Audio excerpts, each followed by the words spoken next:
Orang ini hanya bisa diangkat menjadi mutmainnah jika dia rajin berzikir dan bimbing oleh ahli zikir. Nggak mungkin sendiri, Pak. Murid aja naik kelas harus ada wali kelasnya, harus ada gurunya.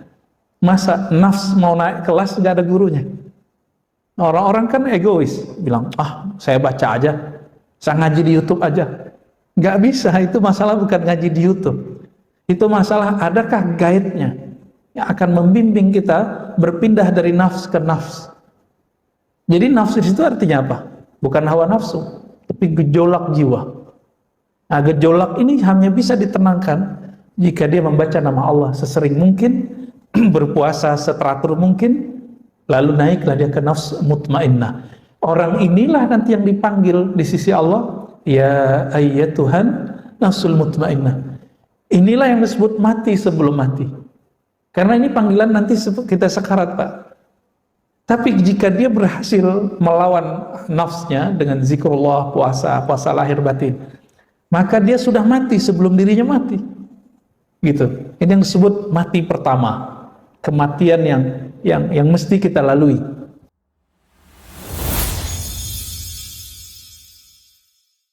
Islam melahirkan ilmu namanya fikih. Dalam fikih itu orang kalau ingin memahami hukum yang zahir, dia punya jalan namanya mazhab. Maka mustahil kalau ada orang hari ini tidak mau bermazhab. Apa yang terjadi jika tidak bermazhab? Maka akan muncul perseteruan panjang bahkan di masjid-masjid. Ya. Ada namanya mazhab Syafi'i, ya. Ada mazhab Maliki, mazhab Hanafi, mazhab Hanbali. Masih banyak mazhab-mazhab yang lain, tapi yang bertahan cuma 4 itu. Ya. Lalu al-iman. Al-iman itu melahirkan ilmu namanya ilmu tauhid, ilmu aqidah. Nah, ini melahirkan aqidah ahlus sunnah wal jamaah. Yang nama ini sering diperdebatkan dan diperebutkan oleh banyak aliran sekarang. Kenapa? Karena Nabi menjamin kulluhum finnar illa firqa wahidah. Semua umatku itu nanti masuk neraka kecuali satu kelompok, yaitu ma'ana alaihi wa ashabi, yang ikut aku dan sahabatku. Diterjemahkan dalam bahasa akidah dengan ahlus sunnati wal jamaah. Karena ini diperdebatkan, diperebutkan, banyaklah hari ini orang ngaku ahlus sunnah. Itu, ya. Dan tolong hati-hati, ahlus sunnah itu juga mempunyai madrasah-madrasah. Disebutlah madrasah Imam Thahawiyah, ada madrasah Imam Asy'ariyah, ada madrasah Imam Al-Maturidiyah. 3 madrasah itu sekarang yang populer cuma 2, Asy'ari, Maturidi. Maka ada orang ingin menyusup ke yang ketiga itu, yang Tahawi. Diambillah teks Imam Tahawi, lalu mereka talbis, mereka manipulasi teksnya sehingga terkesan akidah mereka masuk bagian akidah Imam Tahawi. Akhir banyaklah santri-santri mahasiswa pulang dari beberapa wilayah di Timur Tengah, ya, ada satu negara yang mengajarkan kitab itu. Pulang-pulang mereka kemudian membatalkan akidah Asy'ariyah Maturidiyah yang kita kenali dengan sifat 20. Ya, pernah belajar ya Bapak Ibu? Masih diajarin nggak di sini? Udah enggak ya? Atau nggak boleh ngaji itu di sini? Harus ada Pak yang ngaji itu di sini. Ngaji ahlus sunnah yang sahih itu. Kalau enggak nanti diganti ahlus sunnah antum. Nanti berubah istilahnya. Namanya 3 tauhid. Uluhiyah, rububiyah, asma wa sifat. Itu sudah isinya, kontennya, istilahnya tidak masalah, tapi isinya, definisinya itu bertentangan dengan yang tadi. Dan mereka menyebut inilah yang ahlus sunnah, yang ini tidak ahlus sunnah. Yang kita pelajari dari kecil itu. Kita kan belajar ya, Allah wujud, qidam, baqa. Itu dibatalkan semua sama mereka. Ya. Bahkan yang muda-muda di kalangan mereka ya nggak jauh lah umurnya dari saya, ada yang tua dikit, ada yang mudaan dikit, mengatakan apa?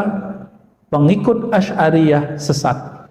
Mereka sudah berani sekarang ngomong begitu di TV-TV-nya, di radio-radionya, di YouTube-nya. Ya, di sosmed mereka mengatakan apa? Akidah Asy'ariyah sesat. Kalau sudah begitu, apa jadinya umat nanti? Ya, dan sekarang anak-anak muda sudah berani ngomong begitu. Ya, orang-orang yang ingin menjadi orang soleh, lalu mereka mencari kajian, bingung di persimpangan jalan, mereka kemudian membukalah channel-channel YouTube. Yang ketemu yang begitu-gitu, Pak. Akhirnya baru beberapa bulan, beberapa tahun ngaji lewat YouTube, lewat TV, channel-channel tersebut, sekarang mereka berani mengatakan bahwa Asy'ariyah sesat. Nggak sadar, efek ngomong begini itu nggak sadar, bahwa yang mengislamkan negeri ini terbanyak itu ulama-ulama yang akidah Ahlussunnah dengan madrasahnya Asy'ariyah dan Maturidiyah. Wali Songo semuanya Asy'ariyah. Ya, gimana tuh Pak? Kiai-kiai Indonesia rata Asy'ariyah. Yang membangun NU Muhammadiyah Asy'ariyah. Kalau kita bilang Asy'ariyah sesat, berarti pendiri NU Muhammadiyah sesat nggak? Rela nggak? Antum ini, Bapak Ibu ini, ketika imam-imam kita ini disebut sesat oleh mereka, mau diem? Mau diem nggak? Atau kita harus bertindak? Kita harus bertindak dengan cara yang positif. Mereka buat kajian, nih kita buat kajian. Nggak usah digerebek Pak, nggak usah. Ya. Mereka buat taklim, kita buat taklim. Ya. Mereka punya channel YouTube, ya antum harus punya juga. Mereka yang belum kita punya TV. Ya. Ada satu TV, tapi dulu pernah ada orang Syiah masuk di dalamnya. Akhirnya dituduhlah semuanya Syiah, udah dibersihin Pak, sekarang udah gak ada Syiahnya, tapi masih kena cap. Itu mungkin ngerti maksud saya ya. Itu tentang akidah Ahlussunnah. Akidah Ahlussunnah ini tidak sempurna jika tidak ada namanya ihsan. Maka Islam, iman, ihsan. Kenapa? Akidah Ahlussunnah itu hanya menteorikan sifat Allah, menghafalkan sifat Allah, Allah wujud qidam baqa. Sedangkan ihsan itu merasakan yang punya sifat, menghadirkan yang punya sifat Allah Ta'ala yang maha mulia, maha sempurna ke dalam diri kita. Allah kan maha dekat, tapi kenapa tidak terasa dalam diri? Ini yang disebut dengan ihsan. Maka Nabi mendefinisikan ihsan apa? Engkau beribadah seakan memandangnya, jika tidak engkau merasa dipandangnya. Kalau udah masuk ke sini perdebatan hilang. Tadi rame ya. Tadi saya bahas tentang Ahlussunnah, alirannya panas nggak kepala tuh? Panas Pak. Emosi kita naik. Emang begitu tabiatnya ilmu akidah itu. Bikin kita agak emosian dikit Pak. Tapi membuat kita lebih waras. Tidak sembarangan mengkafirkan orang atau membid'ahkan orang atau menganggap orang syirik. Baik. Semua ilmu ini Islam, iman tidak sempurna jika tidak sampai ihsan. Islam tadi wujudnya kita tadi sholat subuh. Sholat subuh berapa rakaat? 2 rakaat. Sebelum sholat subuh kita wudhu. Rangkaian sholat itu siapa yang kita sembah diteorikan dalam ilmu akidah. Bagaimana sebenarnya yang disembah itu? Maka dirasakanlah dengan al-ihsan. Ilmu al-ihsan ini melahirkan suatu sikap para sahabat yang disebut zuhud. Ilmu kezuhudan ini memunculkan satu ilmu yang sekarang orang malu menyebut namanya, yaitu tasawuf. Gitu. Sekarang diganti nama Pak, Tazkiyatun Nufus. Ketika kita buka kitab Hadaikul Haqaiq, ternyata Tazkiyatun Nufus hanya satu bab di sini. Gak cukup modalnya itu. Karena diri kita tidak hanya nufus, nufus jamak dari nafs, jiwa. Diri kita ini, nah ini tolong dihafalkan, ini pernah saya sampaikan di beberapa tempat juga, ada yang disebut jasad. Nih, tubuh yang ini, yang kasar ini, yang ada syahwat di dalamnya, ada emosi di dalamnya, ada nafsu di dalamnya. Nafsu bahasa Indonesia ya, tak bukan nafsu bahasa Arab. Jasad ini di dalamnya ada apa? ada nafs. Apa arti nafs? Jiwa. Nah, jiwa ini dia punya beberapa tingkatan. Ada jiwa yang ammarah, bukan amarah. Amarah suka marah-marah.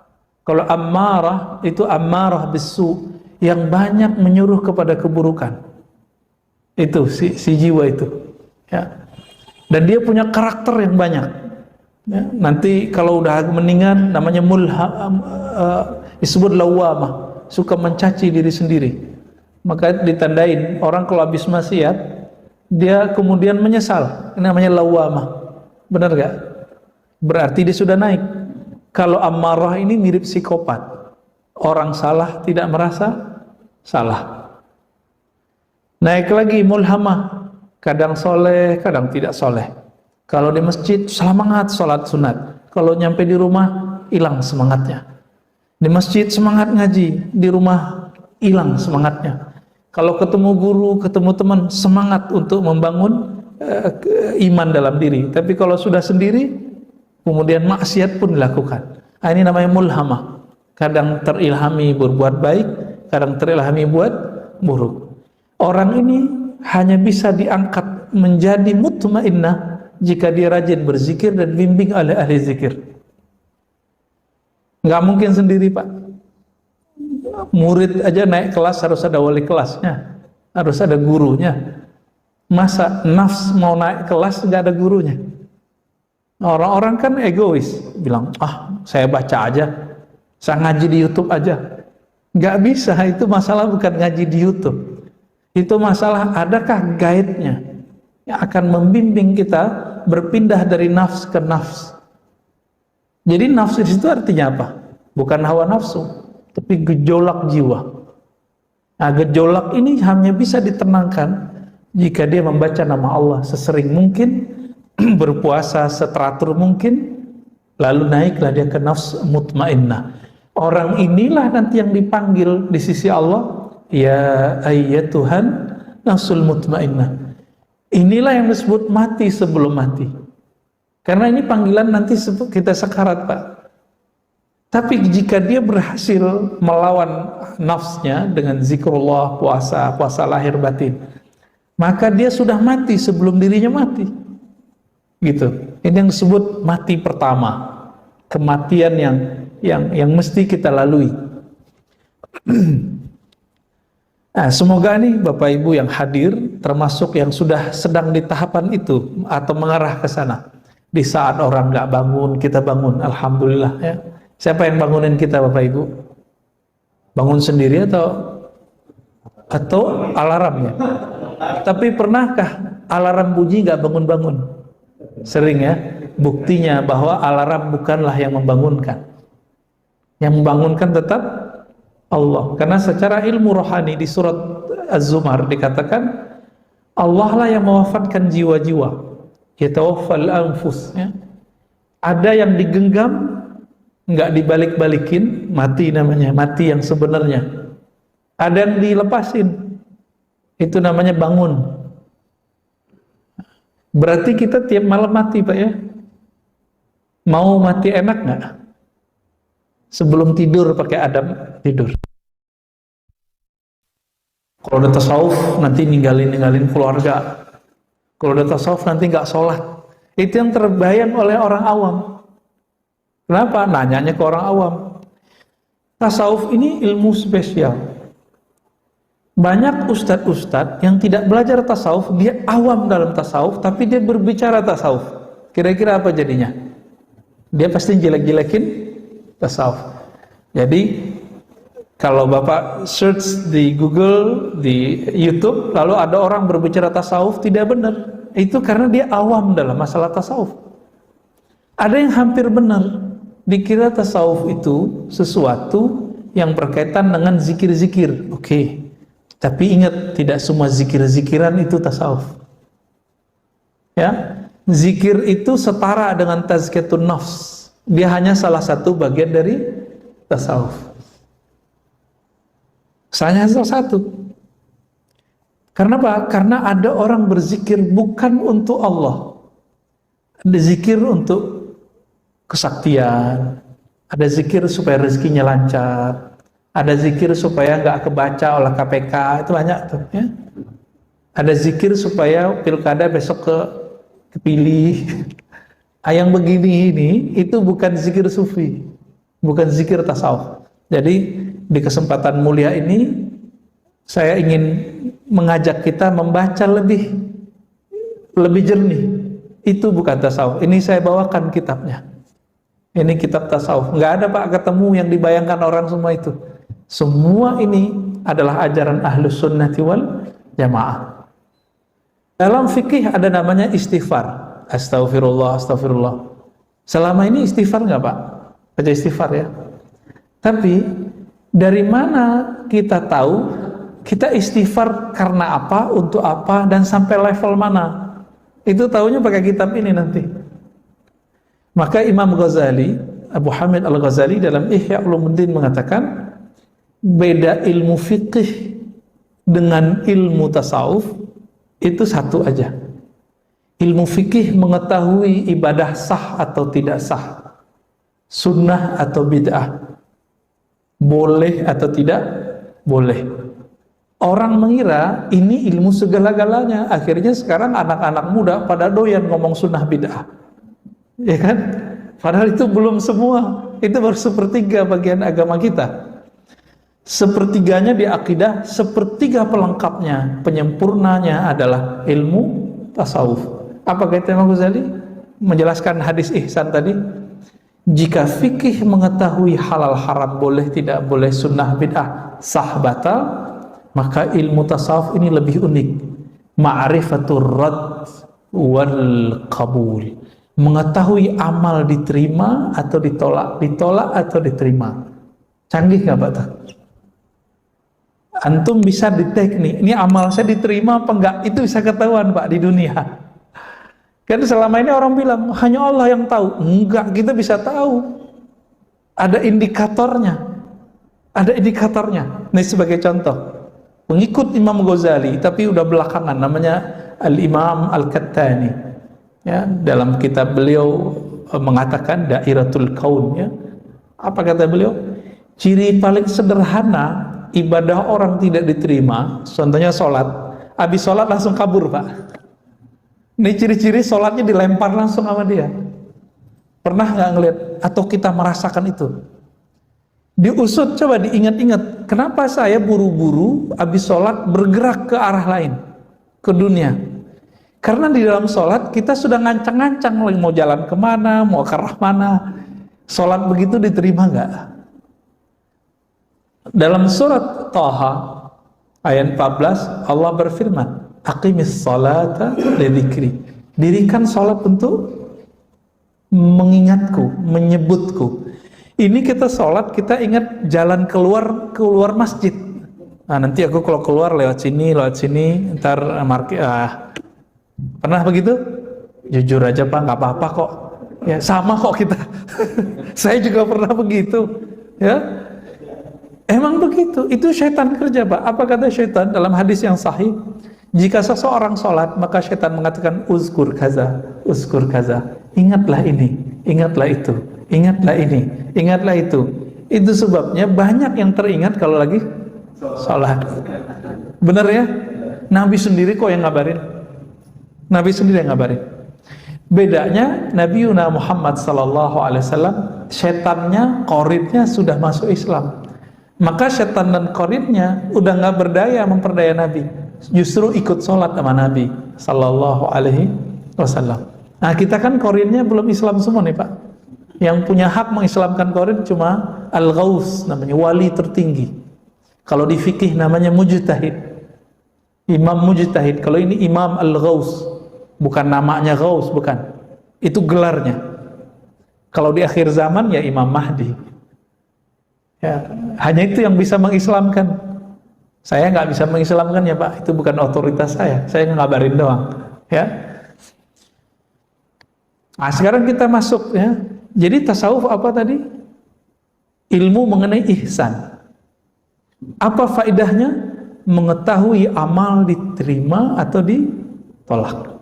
Maka Nabi kasih kabar gembira. Ada orang yang diterima amalnya 1/4. Ada yang 1/3, ada yang setengah, ada yang 2/3, ada yang semua, ada yang enggak, 10% aja Pak. Kabar gembiranya Pak, alhamdulillah masih diterima lah walaupun cuma berapa gitu. Ya. Kita bisa tahu itu Pak, habis sholat itu kita zikir. Kenapa habis sholat itu zikirnya istighfar? Kan kita sudah diampuni seharusnya. Kan Nabi mengatakan sholat 5 waktu itu seperti seseorang punya sungai di depan rumahnya, lalu dia mandi 5 kali, betul? Hadis ini masih ingat? Ya. Tapi kenapa ba'da sholat masih istighfar? Itu istighfar bab terima atau tidak terima. Maka ini kabar gembiranya Pak. Ciri-ciri sholat kita dimaklumi oleh Allah, kita mau istighfar habis sholat. Tapi istighfarnya harus dinaikin, bukan istighfar dosa fisik saja. Tapi sudah masuk istighfar minta ampun dari sholat yang tidak khusyuk, dari zikir yang tidak daim, yang tidak langgeng di kolbu. Sembari kita sholat, itu kan pikiran kita kemana-mana. Jadi pikiran itu mau kemana, kolbu ini mau kemana gitu. Kolbu itu hanya maunya satu, Allah. Pikiran maunya selain Allah. Berperanlah di situ. Kita mengistighfarkan itu, insya Allah Allah maklumi nanti. Itu maksudnya. Maka jangan-jangan ibadah kita yang diterima bukan sholatnya, tapi istighfarnya. Gitu Pak. Nah, ini yang sering saya sampaikan ketika Nabi bersabda bahwa Allah berfirman dalam hadis qudsi, wahai hambaku, jika engkau tidak merasa berdosa, aku akan datangkan generasi baru yang merasa berdosa, lalu mereka minta ampun kepadaku, fa'aghfiru lahum, lalu aku ampuni mereka. Kita ini pernah merasa berdosa enggak? Itu dia. Inilah ilmu tasawuf. Cuma karena istilah ini ditolak banyak orang, ya, jadi saya sekarang menjadi ghuraba, Pak, jadi gharib, ya. Jadi asing udah. Karena ustadz-ustadz muda udah gak mau ngomongin ini. Malu, katanya takut ditinggal jamaah. Bapak mau ninggalin saya? Kira-kira gimana? Mau ninggalin gak nih? Ya. Saya jawab, jadi ada orang ngomong saya, Ustadz, ente gak takut nanti dihujat oleh kelompok fulan, dihujat oleh manhaj fulan? Ente gak takut nanti ditinggal jamaah? Ada Pak yang negur saya begitu. Jawaban saya apa? Afwan akhi, saya berdakwah bukan untuk diikuti fulan, bukan untuk dipuja si fulan, tapi saya mengajar berdakwah ilallah.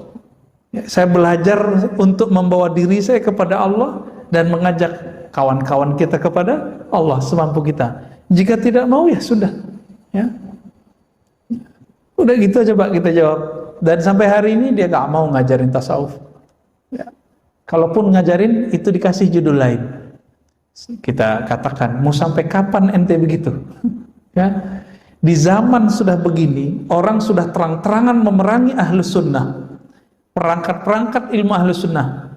Ini jangankan tasawuf Pak, mazhab aja ditentang sama mereka. Apa kata mereka? Tidak ada mazhab dalam Islam, tidak boleh ikut mazhab. Para imam mazhab melarang ikut mereka. Dipakai kalam-kalam itu. Imam mazhab seperti Imam Syafi'i ketika mengatakan la tuqalliduni, jangan taklid kepadaku. Beliau ngomong ke siapa? Ngomong ke kita atau ngomong ke siapa?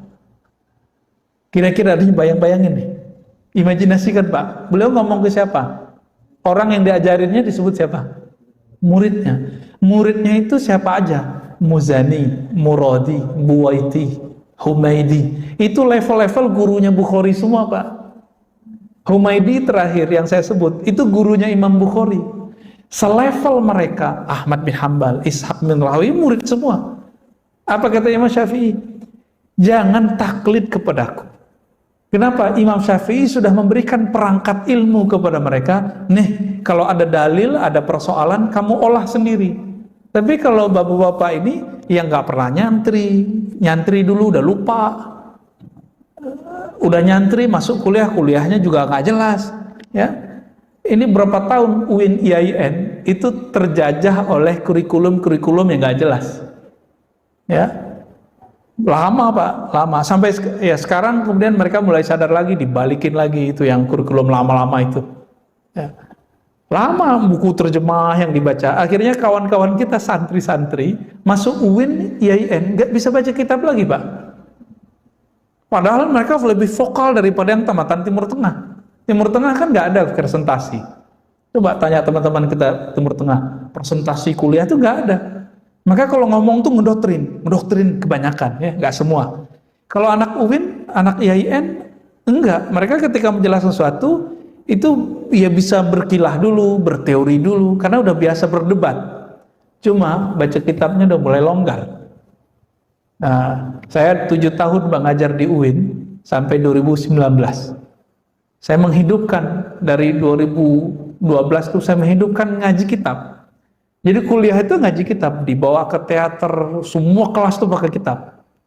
Sempat lumayan hidup itu kajian kitab ya, tapi takdir Allah saya meminta supaya didekatkan dengan ahli Quran, ya kita jadi pindahnya ke Institut Ilmu Al-Quran. Cuma saya lebih nyaman ya, secara rohani saya lebih nyaman.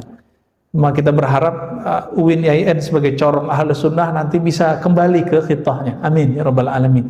Biar nggak dituduh liberal lagi, ya. Apalagi ada buku tuh pemurtadan di IAIN. Ini kan nggak benar nih sebenarnya. Baik, Bapak saudara makan Allah, jika kita tidak mulai angkat kajian-kajian seperti ini, mungkin 5 tahun lagi kajian tasawuf habis Pak. Ya, yang tersisa cuma pusat-pusat zikir yang sudah nggak ada kajiannya. Tambah benerlah tuduhan bahwa sufi nggak punya ilmu. Dulu Imam Syafi'i mengatakan sufi itu kasulun jahul, udah pemalas, jahil lagi. Kenapa? Ada dulu orang berpakaian sufi. Sufi itu pakaiannya dulu suf, pakaian wol. Wol itu dulu pakaian murah Pak. Sekarang kan pakaian mahal. Kalau kita musim dingin pergi ke subtropis itu mahal itu baju. Ya.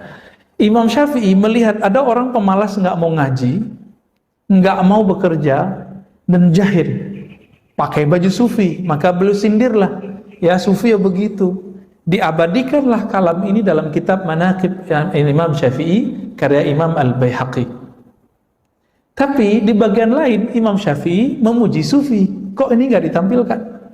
Dalam diwan-diwannya, syair-syairnya, bahkan beliau mengatakan, aku belajar dari kalangan sufi satu kalimat yang sering kita dengar semenjak kita kecil, al-waqtu sayfun. Pernah dengar? Waktu itu adalah pedang. Jika engkau tidak menebas dengannya, engkau akan ditebasnya. Itu kalam siapa Pak? Kalam sufi, bukan hadis Nabi. Dalilnya apa? Wala takun minal ghafilin. Surat Al-A'raf ayat 205.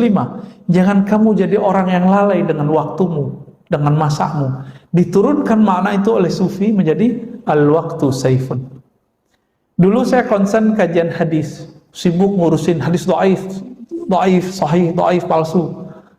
Ya, tapi jenuh juga Pak, ya. Ilmu hadis itu kan ilmu alat, bukan ilmu maksud, bukan ilmu tujuan. Ada keras gitu di hati saya, kok aku merasa kayak suka nyerang orang ya, nyerang ustadz siapa yang hadisnya nggak sahih gitu.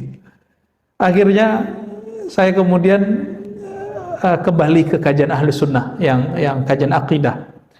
Kajian akidah bertahun-tahun kita buat daurah. Ternyata nggak bisa juga menenangkan hati saya. Apa yang bikin tenang hati saya ketika belajar kitab ini, ilmu tasawuf.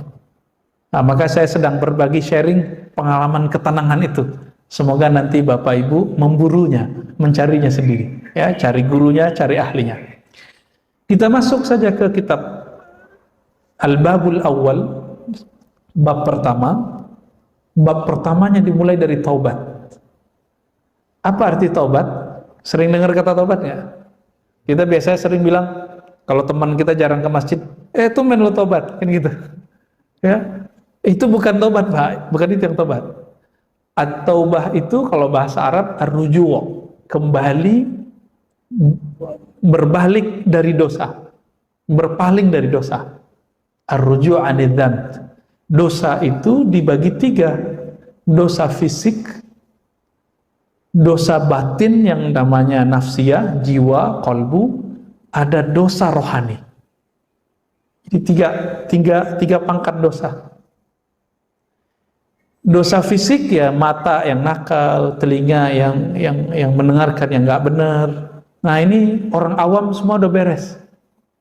Bahkan orang-orang yang menganggap tasawuf ini ajaran sesat, mereka jarang punya dosa yang ini.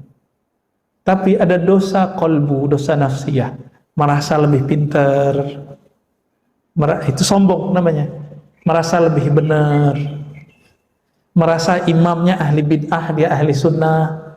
Kan ada tuh jamaah yang begitu, ya. Hati-hati antum kalau begitu kena tuh sudah ya. Merasa kita yang sholat ini lebih benar daripada orang nggak sholat gitu. Merasa kita yang menikah ini lebih benar daripada orang-orang yang nakal di luar. Belum tentu. Masih ingat PSK di zaman Bani Israel? Allah ampuni semua dosanya cuma karena dia menyayangi seekor anjing. Kita yang sholat setiap hari ini, jangankan anjing, manusia aja kita nggak sayang. Mau jadi wali Allah dari mana? Ya. Jadi kadang-kadang Allah angkat seseorang jadi wali, kekasihnya, bukan dengan sholat, Pak. Sholat ini kewajiban badan sudah. Haknya badan kita emang sholat. Tapi Allah lihat kalbunya. Ketika si perempuan yang sangat banyak dosa ini, sangat hina lah kalau bagi orang awam, mungkin kalau orang agamawan menganggapnya najis nih perempuan. Tapi kalbunya tersimpan nur rahmah, nur cahaya kasih sayang Allah, inti dari Rahman dan Rahim yang diulang-ulang di Quran. Bismillahirrahmanirrahim, Bismillahirrahmanirrahim. Kan diulang berapa kali Pak Bismillahirrahmanirrahim di Quran? 114 ditambah dengan surah An-Naml 114. Perintah sholat, aqimis sholat, ya, aqimis sholat. Sholat lebih kurang ya kalau yang digabung dengan zakat 26-an. Kalau yang sendiri sekitar 50-an. Lebih banyak Rahman dan Rahim. Maka jika kita sholat tidak menumbuhkan Rahman dan Rahim, sholatnya gagal. Gitu. Sholat kan sujud nih. Jika sholatnya tidak membuat saya pribadi yang sujud, yang rendah hati, maka saya sholat pun, tapi yang sholat baru badan. Nafsnya belum sujud, kolbunya belum sujud. Nah ini yang diistighfarkan kalau habis assalamualaikum, assalamualaikum, assalamualaikum. Kita minta ampun Pak. Ampunkan aku ya Allah, kolbuku belum sujud, perasaanku belum sujud, egoku belum sujud, emosiku belum sujud. Sudah begitu belum istighfarnya? Nah, coba mulai nanti Pak ya. Nanti sholat, habis sholat istighfar. Kalau gitu kira-kira istighfarnya cukup nggak 3 kali? Nggak cukup. Nggak cukup Pak. Barulah nyambung kita. Kenapa Nabi istighfarnya 70 kali? Dihitung-hitung segitu Pak jadinya. Ya, kira-kira seperti itu. Nah, apa kata beliau? Di dalam Al-Quran Surat Ghafir ayat 3, ya, Allah menyebut dirinya Ghafir dzanbi wa qabilit taubi. Allah lah yang mengampuni zan, dosa, wa qabilit taub, dan menerima taubat. Jadi taubat ini bukan masalah bagus bacaannya, ya. Dan di Al-Quran kita sering mendapatkan tawabin, ya. Misalnya ada ayat, sesungguhnya Allah mencintai orang-orang yang tawabin. Apa arti tawabin? Kalau harfiah di terjemahan orang yang bertobat. Tapi makna aslinya itu lebih dari itu Pak. Karena sudah ada tasdidnya, mubalaghah. Tawabin artinya orang yang doyan tobat. Orang yang doyan tobat. Dan itu ada di pribadi Nabi kita Muhammad sallallahu alaihi wasallam. Nah, udah candu tobat belum Pak? Pribadi tobat itu ciri-cirinya tidak merasa suci. Nah, sudah sampai level itu belum kita? Ini ceknya sederhana aja nih. Ketemu orang yang suka maksiat, hati kita merasa kita lebih baik dari dia, atau kita bilang, semoga aku dijaga supaya tidak terjebak dengan apa yang dia lakukan. Dia belum tentu lebih hina daripadaku. Nah, ini pribadi taubat namanya. Tapi kalau kita jalan keluar, ibu-ibu yang berjilbab ini ngelihat orang nggak berjilbab, terus mengatakan, itu laknat, perempuan neraka, gitu. Udah keluar bahasa-bahasa begitu. Ini sama dengan kasus seorang ahli fikih yang didatangi Algojo pembayaran. Jadi Algojo bayaran ini. Jadi dia disuruh bunuh orang. Udah berapa yang dibunuh sama dia? 99. Ya. Kata Algojo, kata si ahli fikih ini, ente udah bunuh 99 orang, nggak ada tobat bagimu. Dibunuhlah orang itu. Aneh, apa bedanya kita sama dia? Riwayat itu sindiran buat kita. Kalau ada orang pemaksiat, walaupun bunuh 100 orang, nggak boleh kita anggap dia hina. Siapa tahu hatinya sedang mencari kebenaran. Allah kan yang dipandang kalbu orang. Allah nggak pandang fisik kita, Pak. Sama sekali. Saya pakai begini ini Allah nggak pandang. Pakai kopiah Allah nggak pandang. Jenggot saya panjang Allah nggak pandang. Yang dipandang kalbu saya lagi ngapain nih? Ya, kalbunya merasa bergantung kepada Allah, merasa hina di hadapan Allah, atau merasa lebih mulia daripada makhluk. Itu yang Allah pandang tuh. Nah, kita yang mana, Pak? Innallaha yanzuru ila qulubikum. Yang Allah pandang itu kalbumu, bukan serbanmu, bukan kopiahmu, bukan pakaianmu. Nah, makanya saya mengimbau kalau ngisi kajian training untuk para dai, kita ngajak, wahai tuan-tuan dai, para ustadz, para syekh, para kiai, tolong jangan sibuk di performan pakaian, sorban kayak gamis, enggak. Ente sibuk ngurusin kalbu. Gimana caranya? Sebelum jamaah kita bangun duluan. Ngapain? Istighfar, Pak, kerjaannya. Ini yang disebut dalam surat Zariyat, ya. Wabil asharihum yastaghfirun. Ciri-ciri penghuni surga itu ketika orang tidur, dia bangun, ngapain? Yastaghfirun. Mereka merasa berdosa, mereka minta ampun kepada Allah. Nah, ini Bapak Ibu saudara makan Allah, walaupun Bapak sebagian bukan dai, bukan ustadz, bukan guru, coba amalkan itu. Itu dijamin masuk surga udah. Ya, ayatnya jelas ya. Bahwasannya penduduk ahli surga itu amalannya yastaghfirun. Mereka minta ampun di saat orang sedang tidur. Artinya dia nggak bisa tidur karena kepikiran dosa. Kenapa kita bisa tidur, Pak? Karena kita lupa sama dosa kita, benar nggak? Nah, inilah nikmat dari Allah, namanya lupa. Jadi lupa itu untuk manusia kesempurnaan. Bagi Allah itu kemustahilan. Nggak mungkin Allah bersifat lupa. Tapi bagi kita itu sebuah kesempurnaan. Coba kalau kita ingat semua orang yang nyakitin hati kita, Pak, bisa tidur nggak? Nggak bisa. Kita ingat semua orang yang pernah berkata kasar, kita nggak bisa tidur. Apalagi ibu-ibu nih yang hatinya lebih lembut dari bapak-bapak yang pernah dulu sakit hati, putus cinta atau bercerai. Kalau Allah nggak kasih lupa, itu nggak bakal bisa tidur. Maka lupa itu kesempurnaan bagi kita. Nah, saat kita lupa itu, Nabi beristighfar dari kelupaan itu. Ya Allah, aku minta ampun karena aku lupa kalau aku berdosa. Nah, itu istighfar juga tuh. Nah, orang kalau sudah tahu nih celah-celah istighfar, ternyata banyak yang perlu kita istighfarkan, baru dia disebut tawwabin. Ya. Maka orang begini, karakter keduanya tidak pernah putus asa dari rahmat Allah. Ini disebut dengan tawwabin. Mau segunung, setinggi langit dosanya, dia masih ada harapan. Allah pasti bisa mengampuniku. Ya, bukan berarti dia kemudian enak-enakan maksiat, enggak. Dia setiap kali salah dia punya harapan husnuzan kepada Allah SWT. Lalu beliau mengatakan di sini, ya, apa hukum taubat? Selama ini istighfar hukumnya apa? Yang kita tahu, sunat ya? Enggak, Pak. Dalilnya apa? Dalam surat An-Nur ayat 31, Allah berfirman, "Wa tubu ilallahi jami'a ayyuhal mu'minun." Bertobatlah kepada Allah semuanya, wahai orang-orang beriman. Ini perintah bukan? berarti wajib. Maka beristighfar, bertaubat itu wajib hukumnya. Lalu dikatakan oleh beliau, at-taubah itu ada tingkatan-tingkatannya ya, ada model-modelnya. Ada orang yang ciri-ciri diterima tobatnya, dia bisa melupakan dosanya. Ada yang kedua, ciri-ciri orang yang diterima tobatnya, dia tidak bisa lupa dosanya.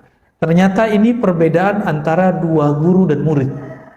Jadi suatu kali Imam Sari Sakti, gurunya Imam Junaid, itu ditanya, apakah tobat yang diterima itu wahai Tuan Guru? Apa jawaban beliau? Antansa dzanbak. Kamu bisa move on, melupakan dosamu, lalu kamu bisa membuat lembaran baru.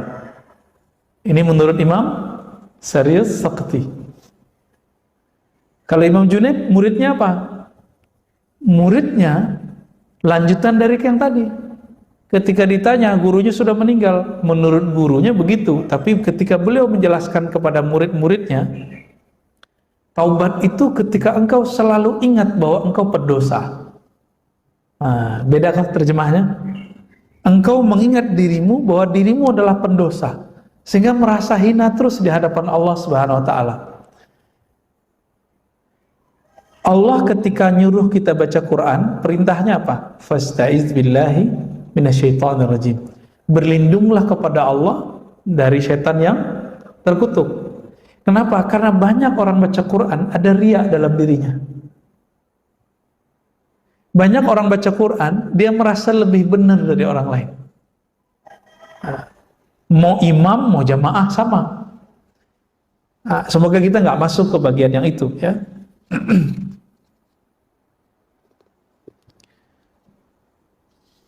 Lalu dikatakan dalam kitab ini bahwa taubat itu ada taubat orang awam, ada taubat orang khawas. Tadi yang saya jelasin itu. Taubat orang awam itu dari dosa-dosa fisik. Rata-rata orang-orang yang ekstrim itu mereka jarang punya dosa ini. Disebutkan oleh Imam Syahrastani, kelompok-kelompok ekstrim, pemberontak atas nama agama dari dulu, itu mereka terjaga dari dosa-dosa fisik. Tapi hati mereka belum tentu terjaga dari dosa batin. Ya, maka disebutkan di sini taubatnya para khawas. Ini udah taubatnya para wali, Pak. Kalaupun kita belum kekasih Allah, wali Allah, minimal kita berguru atau mendapatkan ilmu kewalian. Apa salah satu ilmunya? At-taubah minal ghaflah. Taubat dari kelalaian. Ini yang saya jelaskan di awal tadi. Coba nih dirasa-rasa. Nanti kalau tobatnya dari kelalaian dalam sholat atau masih dari maksiat biasa? Kalau masih dari maksiat biasa, berarti tobat kita masih tobatul awam. Maka kalau udah naik, setelah tobat dari dosa-dosa fisik, dosa biasa, kita minta ampun kepada Allah dari dosa merasa lalai itu. Ya, dosa merasa tersinggungan. Nih hati-hati nih ya, pengurus masjid, hati-hati Pak pengurus. Ustadz juga gitu Pak. Ustadz itu lebih makan hati daripada pengurus masjid kadang. Ya, saya nggak usah cerita deh, banyaklah nastapa jadi dai, jadi guru itu. Ya, harus betul-betul kuat mentalnya.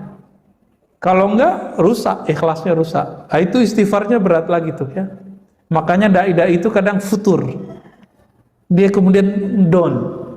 Bukan masalah honornya dia, tapi kadang-kadang masalah muamalah muridnya. Jadi guru itu diuji sama muridnya. Ya, sebagaimana orang tua diuji sama anaknya. Nah, jadi guru-guru, ustadz, kiai-kiai diuji sama jamaahnya. Ada yang, jadi jamaah ini kan terbagi dua. Murid yang sungguh-sungguh sama murid yang shadiq, murid yang kazib ya. Murid yang shadiq, murid yang mengikuti gurunya karena dia melihat ada kebenaran dalam di gurunya, bukan karena gurunya sempurna. Ingat itu. Kalau murid yang kazib, ini murid karena dia melihat ada kesamaan yang dia cari dari gurunya. Jadi hasrat dia terpenuhi oleh si guru itu, maka dia kemudian senang sama guru itu. Suatu saat jika keluar dari kalam gurunya sesuatu yang nggak sesuai dengan ekspektasi dia, ditinggalkan gurunya. Ini yang disebut dengan murid yang kazib, jamaah palsu. Ya, jamaah palsu itu, Pak. Nah, semoga Bapak Ibu ketika berguru kepada siapapun guru di sini yang duduk di kursi yang mulia ini, semoga bergurunya sungguh-sungguh karena melihat ada cahaya ilmu pada guru tersebut, bukan karena dia sempurna. Ya. Nah, jangan sampai kita mengikuti guru karena sesuai dengan hasrat kita. Ini banyak. Saya dulu berguru begitu, Pak. Ketika ekspektasi saya nggak ada, saya tinggalkan. Bahkan saya kata-katain itu gurunya. Nauzubillah min dzalik.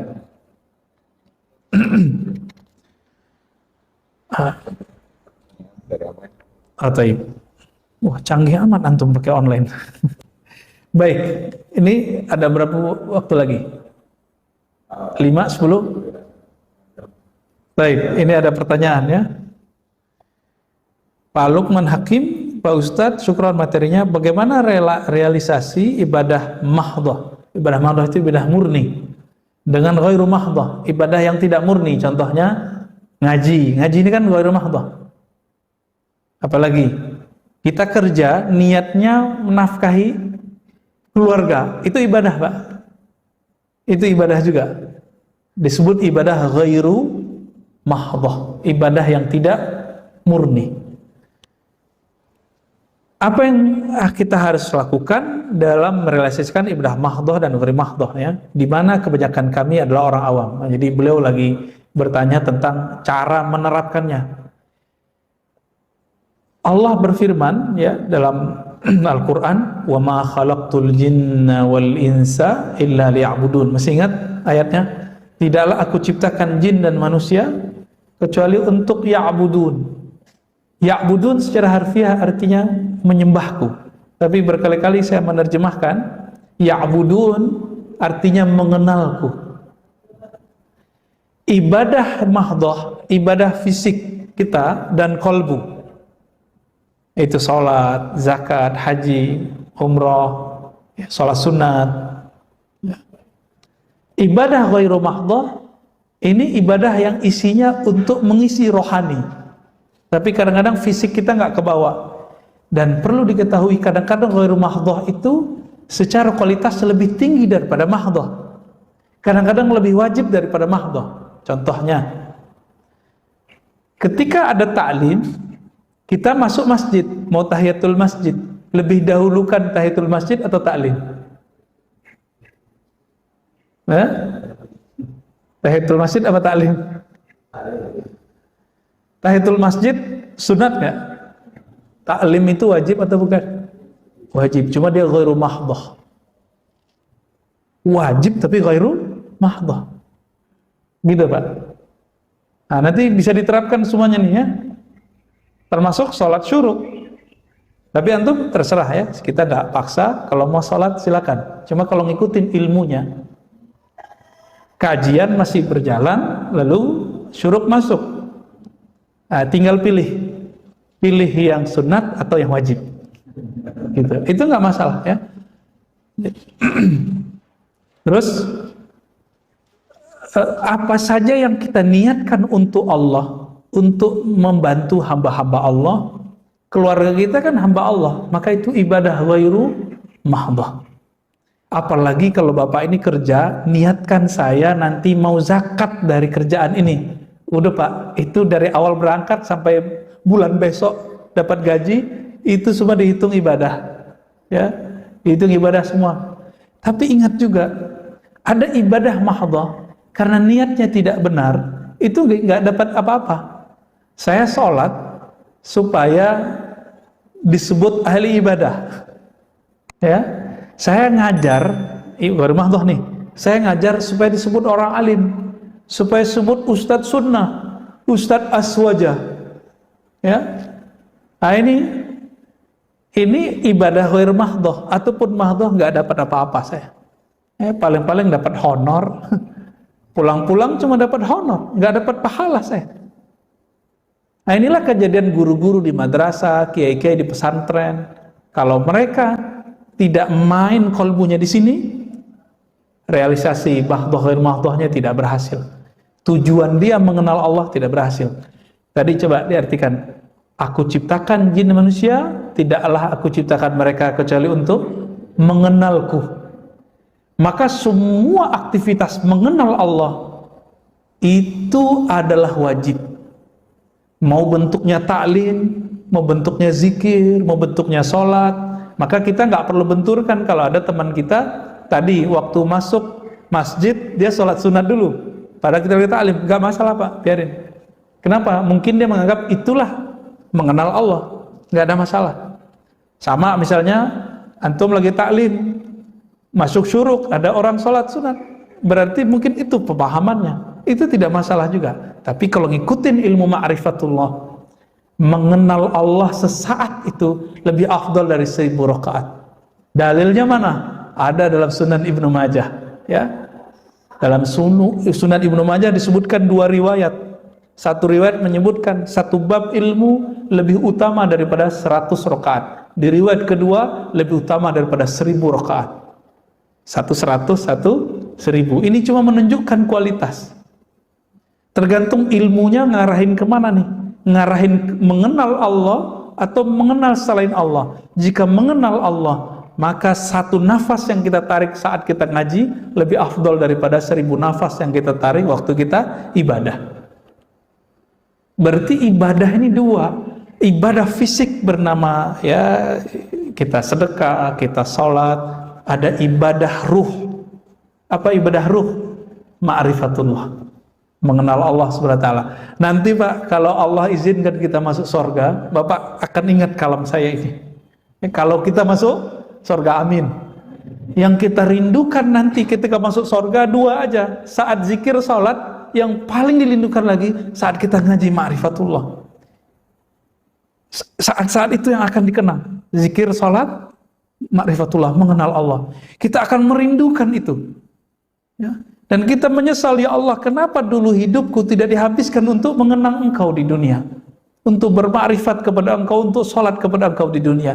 Jadi tolong Pak, besok kalau kerja berangkat zikir aja di jalan ya, radionya kecilin aja, selesain dulu wirid. Nih saya ijazahkan wiridannya.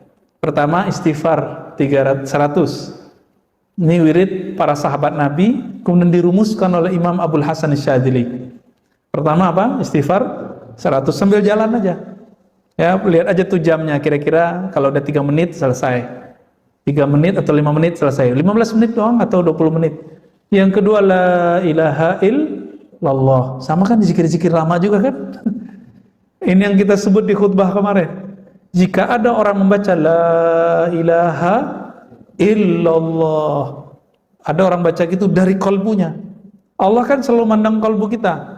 Untuk orang yang membaca ini, Allah berikan pandangan istimewa. Di belahan langit dan bumi, Allah sekedar memandang dengan keistimewaan rahmatnya, bahwa orang ini diangkat jadi kekasihnya. Ini nanti Bapak sambil nyetir bisa jadi waliullah. Ya, jadi waliullah mudah Pak. Yang penting bacanya lisan baca, qalbu mengikuti. Tapi walinya baru wali umum ya, belum wali khusus. Wali khusus ada tugasnya, kerohaniannya. Gak kuat antum itu ya. Wali khusus itu ada tugas berat. Tugasnya kalau mu'alim itu siap dibenci orang ya. Siap mendatangi tempat-tempat yang tidak ada materi di situ ya. Di situ hanya menghabiskan materi kita. Ada Pak nanti. Orang-orang begitu tuh ada. Itulah Nabi. Nabi kan datang ke mana-mana. Itu pakai dananya, pakai dana sahabat. Habislah dana mereka untuk dakwah. Puncaknya jihad. Ini dakwah belum ada, udah jihad-jihad aja ya. Hayya alal jihad ya. Ke laut aja kalian tuh ya. Orang belum ngaji bab tentang apa itu ibadah dengan benar, mereka sudah buat hayya alal. Mana ada di kitab fikih, di kitab hadis hayya alal sholat diganti hayya alal jihad. Itu bid'ah itu Pak. Itu yang finnar kata Rasulullah itu. Ya. Man ahdatsa fi amrina hadza ma laysa minhu fawarat. Yang membuat-buat hal-hal yang tidak dilakukan, yang tidak ada dasarnya dalam agama ini, tertolak. Kullu bid'atin dalalah wa kullu dalalatin finnar. Ya, hadis Tirmizi. Di Imam Muslimnya, iyyakum muhdatsatil umur. Jauh-jauh perkara baru. Apa itu? Kullu muhdatsatin bid'ah. Segala sesuatu yang baru yang tidak ada dalilnya bid'ah. Nah, ini bahaya ini. Semangat jihad tapi nggak pakai ilmu. Karena nggak punya makrifat jihad. Jadi jihad itu ada makrifatnya juga. Sehingga jelas kita berjuang untuk apa, dengan cara apa, kapan waktunya itu ada. Main buru-buru aja Imam Mahdi keluar ya. Belum Pak, tunggu dulu, Imam Mahdinya masih sembunyi. Ya, masih disembunyikan Allah. Sabar-sabarlah ya. Pertanyaan kedua, Nabi Muhammad kan maksum, tidak punya dosa. Dosa apa yang ditobatkan, yang beliau baca saat istighfar? Itu dosa yang disebut dalam hadis, innahu la yughanu ala qalbi. Hadis ini sahih ya. Sesungguhnya ada ghain yang menutupi kalbuku. Apa arti ghain? Nurun, cahaya yang menyilaukan kalbu Nabi. Fa'atubu ilallah wa astaghfiru ilaihi 70 marrah. Maka aku bertobat minta ampun kepada Allah 70 kali. Jadi Nabi dapat nur ilmu, nur dibukakan alam langit, alam bumi Pak kepada Nabi. Ketika Nabi melihat itu, Nabi istighfar. Kalau kita kan pengen ya, penasaran ya ngelihat alam lainnya. Bener. Penasaran nggak ngelihat surga? Nabi ngelihat surga itu yang disebut ghaib. Nabi ketika dibukakan oleh Allah, tersingkaplah ini surga, ini neraka. Disebutkan dalam hadis Imam Tirmizi, Imam Bukhari. Ketika Nabi lagi mimpin sholat, tiba-tiba beliau maju ke depan dan tangannya kayak memetik sesuatu, tapi tiba-tiba beliau mundur. Kayak ketakutan sesuatu.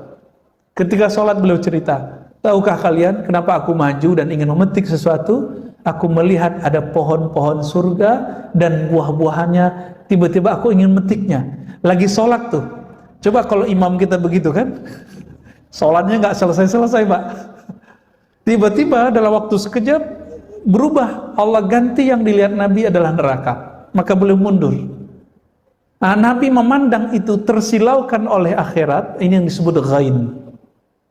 Maka Nabi minta ampun karena beliau sempat terobsesi ngambil buah-buahan surga. Itu aja Nabi istighfar. Ya, kalau kita pengen surganya ya, maka istighfar kita masih jauh di bawah istighfarnya Nabi Sallallahu Alaihi Wasallam. Kira-kira begitu. Jadi Nabi tidak ada dosa fisik udah nggak ada. Yang meyakini Nabi berdosa, dosa kecil itu Syekh Ibnu Taimiyah. Maka dibantah, masuk penjara beliau di zaman hidupnya. Dalam kitabnya Majmu' Fatawa beliau mengatakan Nabi terpelihara dari dosa besar tapi tidak dosa kecil. Ini kekeliruan besar beliau, dikritik oleh para ulama. Pertanyaan terakhir, Ustadz, maaf tadi Ustadz mencontohkan kisah wanita yang hina ya, dan seekor anjing yang mendapatkan rahmat. Apakah kejadian yang akhir-akhir ini sedang viral, seorang artis yang mengenal ulama besar, bisa masuk ke kategori ini? Kira-kira gimana Pak? Pertama, wallahu a'lam. Tapi kenapa Nabi menyampaikan hadis tadi? Karena itu akan terjadi setiap masa Pak. Setiap masa ada perempuan yang begitu nggak? Setiap masa ada ahli fikih yang ganas nggak? Ada. Tapi kalau dia main-main sama neraka, saya juga takut juga Pak. Ya, dia bilang apa tentang neraka? Biar gue masuk neraka gitu ya. Itu saya juga serem. Ya kita berharap dia tobat lah. Kita juga tobat. Pintu tobat kan masih terbuka. Ya, masih terbuka. Ya, jangan deh ngomong-ngomong begitu, bahaya. Ya. Kenapa? Kata Nabi, al-bala muwaqqalun bil kalam. Bala, bencana, azab itu kadang-kadang diturunkan asbab kalam. Ini kita kasih pesan aja dia. Ya, dia kan orangnya dermawati itu, dermawan ya, suka ngasih. Ya mirip-mirip itulah. Cuma kok ngomong begini nih, bisa rontok lagi amalannya. Ya. Kita nggak boleh memandang rendah Pak, siapapun nggak boleh. Saya minta ampun kepada Allah jika saya memandang rendah siapapun, baik yang sefaham, tidak sefaham, yang taat ataupun maksiat. Ini yang kita sebut hijab. Jadi hijab itu dibagi dua, Pak. Allah itu menguji kita dengan dua jebakan. Satu jebakan taat disebut hijab cahaya. Yang kedua jebakan maksiat disebut dengan hijab kegelapan. Kalau orang terjebak dengan taatnya, dia akan merasa suci. Saya merasa lebih suci ini dari orang. Sama, orang terhijab dengan nasabnya bisa merasa nasabnya menjamin hidupnya. Hati-hati juga nih para habaib, hati-hati juga. Walaupun antum itu keturunan Rasulullah, nanti yang akan memutuskan Sayyidah Fatimah. Sayyidah Fatimah kan dapat laporan nanti. Siapa cucu-cucunya yang mengikuti ajaran Nabi. Yang nggak diikutin dipecat, Pak, kehabibannya. Tapi karena kita nggak tahu, kita serah saja kepada Allah. Maka jika ada habaib yang aneh-aneh, kita diam aja, Pak. Kita serahkan kepada yang ahlinya, sudah ada yang ngurus. Ya, dulu waktu saya ketemu dengan seorang kawan saya Habib, dia bilang, udah Ar-Razi yang habaib urusan kita Alawiyah. Ya sudah, semenjak saat itu saya nggak mau ngerecokin masalah para zuriat Nabi Sallallahu Alaihi Wasallam. Ya, mau Syiah mereka, mau ekstrim, kita nggak mau urus. Itu sudah ada yang ngurus. Jadi Bapak Ibu tolong jangan nyinyir kepada zuriat Nabi. Ya, kenapa? Kan mereka punya nasab. Nasab Nabi ini jaminannya langsung dari Rasulullah sallallahu alaihi wasallam. Kullu nasabin in qata'a ila nasabi. Semua nasab terputus kecuali nasabku. Itu jaminan dari Nabi. Paling kita 4 buyut ke atas. Kalau mereka sampai ke Nabi Adam bisa dikejar, Pak. Itu ajaibnya. Maka jika ada zuriat Nabi yang aneh, cukup tidak disenangi perbuatannya, jangan pernah ta'nun fin nasab, meragukan nasabnya. Tolong, ini adab kita ya. Baik. Cukup? Ya, fadal. Ada pendapat melihat diri kita itu hakikat tapi orangnya syariat. Itu maksudnya gimana? Iya. Mungkin barangkali pertanyaannya tadi tentang melihat diri hakikat ke orang lain syariat, itu mungkin ayatnya surat Zariyat juga itu ya, wa fi anfusikum afala tubsirun. Di dalam dirimu, wa fi kan di dalam dirimu, apakah kamu tidak memandang, tubsirun. Nah, ini yang disebut pandangan tadi, hakikat ya. Istilah syariat, tarekat, hakikat, ma'rifat itu istilah ulama. Kalau bahasa kita sederhana ya, syariat itu pakaian tubuh, tarekat itu latihan jiwa, hakikat itu pencapaian kolbu, ma'rifat itu kebahagiaan ruh. Ma'rifat itu ilmu artinya. Ilmu, maka disebut ma'rifat. Untuk apa orang berlatih zikir? Supaya dapat ilmu. Untuk apa orang ngaji? Supaya dapat ilmu. Semuanya itu dapat ilmu. Jadi tidak salah istilah begitu ya. Ada lagi? Tadi itu baru 2 saat yang tadi dikasih baru apa? Oh ya, zikirnya ya. Astaghfirullah 100 kali, la ilallah 100 kali. Yang ketiga, sholawat 100 kali. Yang pendek aja, sallallahu ala Muhammad. Pendek ya, nggak usah dihafal-hafalin. Kalau lebih bagus, Allahumma sholli ala Muhammad wa ala ali Muhammad. Boleh pakai Sayyidina Muhammad, boleh tidak. Yang ketiga, yang keempat, subhanallah wa bihamdihi subhanallah al-azim. Orang yang baca ini, yang terakhir ini, subhanallah, ini tidak akan miskin seumur hidupnya. Tapi berzikirlah ini bukan karena takut miskin, tapi karena ingin mendekat kepada yang maha kaya, Allah subhanahu wa ta'ala. Minimal perasaannya nggak merasa miskin walaupun hidupnya sempat susah ya. Itu subhanallah bihamdi subhanallahil azim. Nanti di lain waktu kita syarah. Jika waktunya banyak, tambahkan ya latif 129 kali. Ya latif, ya latif, ya latif. Ya, bisa dihitung pakai ini. Ya latif, wahai yang maha halus, yang maha lembut takdirnya, kudrah iradahnya. Nah, itu ijazah yang saya dapatkan dari masyayikh kita untuk zikir pagi dan sore. Nah, itu yang saya amalkan, Pak, pagi kalau pulang pengajian, pulang subuh, itu di rumah, khusus di rumah saya amalin itu, supaya di rumah kita bercahaya. Kalau enggak di kendaraan, ya, supaya kendaraan kita ikut bangga. Jadi dimanapun tempat kita berzikir, itu tempat itu nanti jadi saksi. Dan mereka mengatakan, wahai benda-benda selainku, saksikan bahwa aku sedang ditempati oleh orang yang berzikir. Begitu dalam riwayat Imam Ibnu Barak dan hadisnya hasan. Semoga kita termasuk yang mereka banggakan itu. Amin. Dengan ini saya ijazahkan zikir maksurat, ya, maksurat terpendek 5 zikir. Astaghfirullah, la ilaha illallah, sallallahu ala Muhammad, subhanallah bihamdihi azim, ya latif, sebagaimana saya diijazahkan guru-guru kita. Ya, ala hazinnya wa lima syekhina al-Fatihah. A'udzu billahi minasyaitonir rajim. Bismillah. Suratul Al-Imam. Subhanakallahumma wa bihamdika asyhadu an la ilaha illa anta astaghfiruka wa atubu ilaik. Assalamualaikum warahmatullahi wabarakatuh.